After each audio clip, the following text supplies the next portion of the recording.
Welcome to We're Reading Virtual Storytime for the week of March 6, 2022, Part 1. This week's theme is Women's History. My Name is Georgia, a portrait by Jeanette Winter. When I was 12 years old, I knew what I wanted, to be an artist.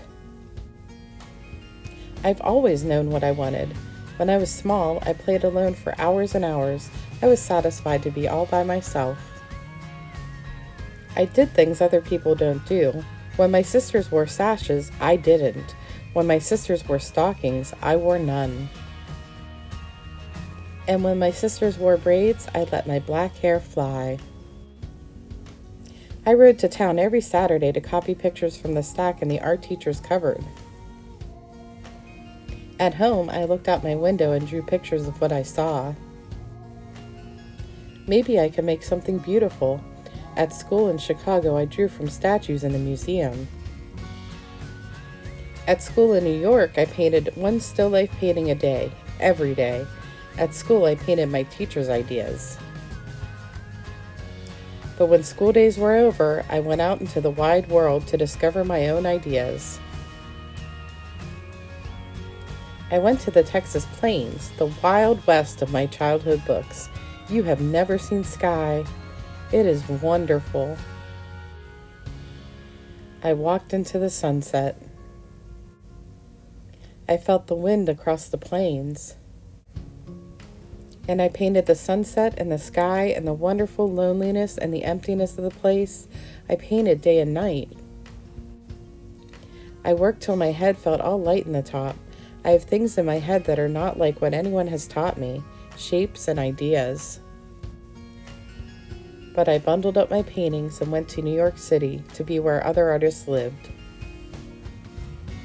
I walked down in the canyons of steel. I lived high up in the clouds and painted what I saw from my window. But sometimes what I saw from my window was far away, calling me. I painted a garden in the city. I wanted everyone to see flowers the way I saw them.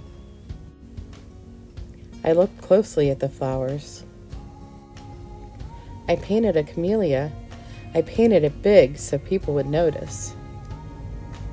I painted a jack in the pulpit. I painted it big so people would see. I painted poppies and petunias and sunflowers and jimson weeds and irises and apple blossoms. My garden bloomed until everyone saw the flowers the way I saw them. But still, I looked to the sky. The distance has always been calling me. I went to the New Mexico desert, so far away that no one ever comes. I was satisfied to be all by myself. It was too dry for the flowers to grow, but there were bones.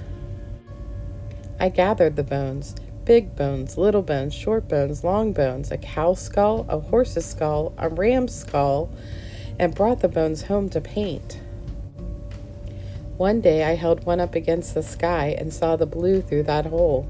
I painted what I saw. I saw the sky and the red hills. I walked in the hills at daybreak and twilight, at noon and in starlight. I painted the arms of two red hills reaching out to the sky and holding it. I painted the Paternal Mountain in the faraway. I painted it over and over and over again, and then again and again. God told me if I painted that mountain enough, He'd give it to me. I drove my Model A across the desert and back, and up and down over the hills. I painted in my studio on wheels until the afternoon bees chased me home. Even in winter, I went far out into the faraway and painted in the bitter cold. I painted when the wind was so strong it nearly blew me away. I did things other people don't do. I climbed my ladder into the night sky to wait for the sun. I slept under the stars to see the morning sky when I woke.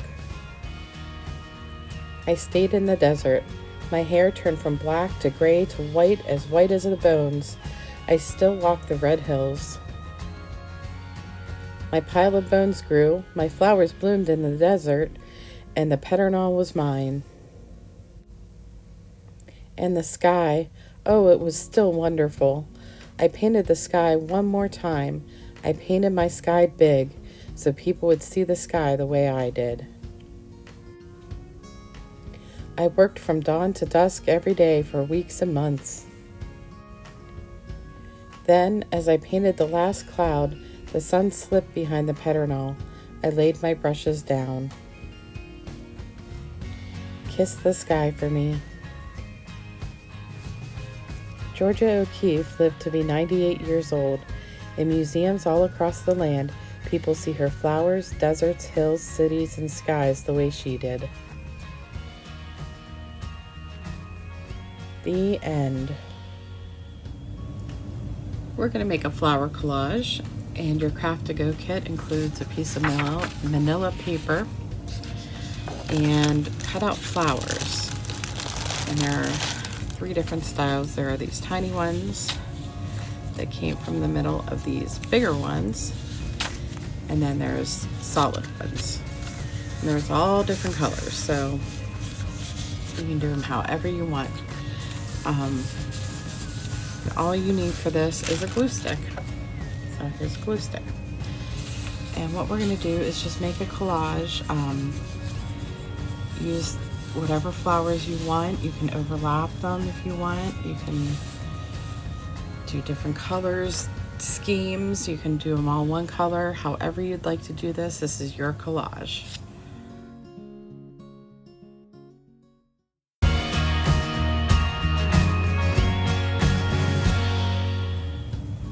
So this is it. This is how my collage turned out, and yours would be different. You see I overlap some and I didn't overlap others. It can be any way you'd like.